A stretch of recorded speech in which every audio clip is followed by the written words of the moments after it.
बिस्मिल्लाहिर्रहमानिर्रहीम। अस्सलामुअलैकुम नाज़रीन, ताज 92 न्यूज़ के साथ मैं हूं नाइला भट्टी। नजर डालते हैं आज की खबरों पर।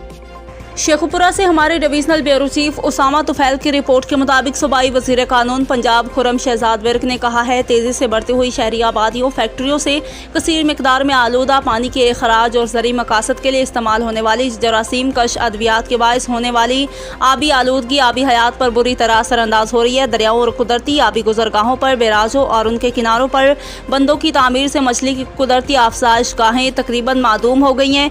ज़िले इंतज़ामिया और महकमा माही परवरी ने आबी हयात की बका के पेश नज़र शेखुपुरा के तारीखी और सियाहती मुकाम हरन मीनार में फिश सीड स्टॉकिंग का इनेकाद किया। तकरीब के मेहमान खसूसी वज़ीर कानून पंजाब खुर्रम शहजाद विर्क थे। असिस्टेंट डायरेक्टर फिशरीज शेखुपुरा फरवा रसूल, district information officer Faisal Javed, महकमा माही परवरी के अफसरान और फिश फार्मर्स भी इस मौका पर मौजूद थे। असिस्टेंट डायरेक्टर फिशरीज शेखुपुरा फरवा रसूल ने हरन मीनार में 10,000 से ज़ायद फिश सीड स्टॉक छोड़कर इस मुहिम का बाकायदा इफ्तिताह किया।